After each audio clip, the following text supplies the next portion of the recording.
ठाकरे में अचानक कैसे जागा मराठी को लेकर प्रेम। आगामी 5 जुलाई को शिवसेना उठाके पार्टी प्रमुख उद्धव ठाकरे व मनसे प्रमुख राज ठाकरे द्वारा हिंदी की अनिवार्यता के खिलाफ एक साथ निकाले जा रहे मोर्चे को लेकर पूछे गए सवाल के जवाब में विधायक रवि राणा ने कहा कि त्रिभाषा सूत्र को लेकर जारी सरकारी आदेश में कुछ भी गलत नहीं है और खुद मुख्यमंत्री देवेंद्र फडणवीस भी मराठी भाषिक है, जिन्होंने सरकारी शालाओं में शैक्षणिक गुणवत्ता के स्तर को ऊंचा उठाने के लिए भरपूर निधि दिया है। परंतु इन तमाम बातों को अनदेखी कर मुंबई मनपा के आगामी चुनाव को ध्यान में रखते हुए उद्धव ठाकरे द्वारा बेवजह की बातों को तूल दिया जा रहा है। इस समय विधायक राणा ने कहा कि हिंदुत्व के मुद्दे पर भाजपा को साथ मिलकर चुनाव लड़ने वाले उद्धव ठाकरे ने सबसे पहले बाला साहब के सिद्धांत व विचारों को छोड़कर कांग्रेस का दामन थामते हुए हिंदुत्व का विरोध करना शुरू किया था।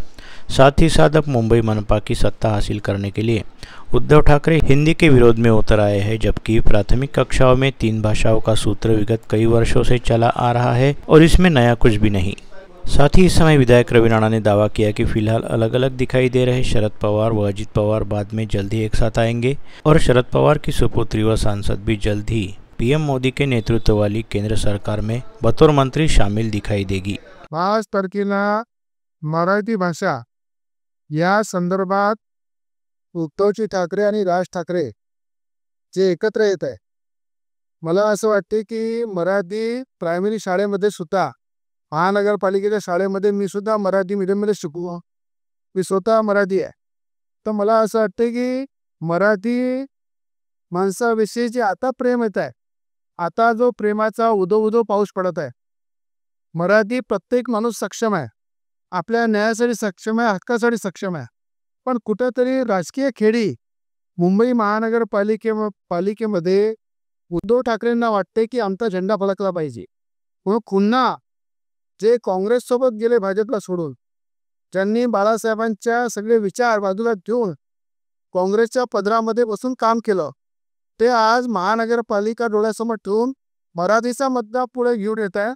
राज्याचे मुख्यमंत्री देवेंद्र फडणवीस साहेबांनी, मला आठवते महानगरपालिकेच्या मराठी मीडियमच्या जेवढ्या शाळा, जिल्हा परिषदच्या जेवढ्या मराठी मीडियमच्या शाळा आहे, त्याला सगळ्यात जास्त निधी हे देवेंद्र फडणवीस मुख्यमंत्र्यांनी दिलेला आहे की मराठी शाळा मजबूत करा, मराठी विद्यार्थी ते शिकले पाहिजे, मराठी विद्यार्थी हा मराठी शाळेमध्ये घडला पाहिजे। म्हणून मला असते ही जी नौटंकी आहे हे कुठेतरी थांबली पाहिजे। मराठी माणसासोबत प्रत्येक व्यक्ती उभा आहे, मराठी ही सक्तीनं महाराष्ट्रामध्ये राबवली पाहिजे, हे देवेंद्र फडणवीसांचा GR आहे। आणि मी सुद्धा सांगतो की मराठीच्या प्रत्येक मुद्द्यावर एक मराठी माणूस म्हणून नेहमी सोबत आहे। मराठीचा विषय हा सक्तीने महाराष्ट्रामध्ये असला पाहिजे, याला पूर्ण माझा पाठिंबा आहे आणि मराठीचा विरोध कोणी करत नाही आहे। फक्त मला असं वाटते हा 5 तारखेचा मोर्चा जो आहे हा मतदारांना दिशाभूल करण्यासाठी, कुठेतरी महानगरपालिकेच्या इलेक्शनचं मत जमा करण्यासाठी हा मोर्चा आहे। माझा उद्धव ठाकरेंना सवाल आहे, जेव्हा तुम्ही भाजपसोबत एकत्र मिळून लढले, तेव्हा तुम्ही हिंदुत्वाचा विचार घेऊन लढले आणि मुख्यमंत्री बनासाठी काँग्रेसच्या दरबारामध्ये तुम्ही ज्या पद्धतीनं इथं सलेंडर झाले, तसमस्तक केलं तुम्ही 10 जनपदला, तो दिवस विसरू नका। तुम्ही अशा प्रकारचे अनेक कृत्य करतात, तो कृत्य 5 तारखेला सुद्धा मी करणार।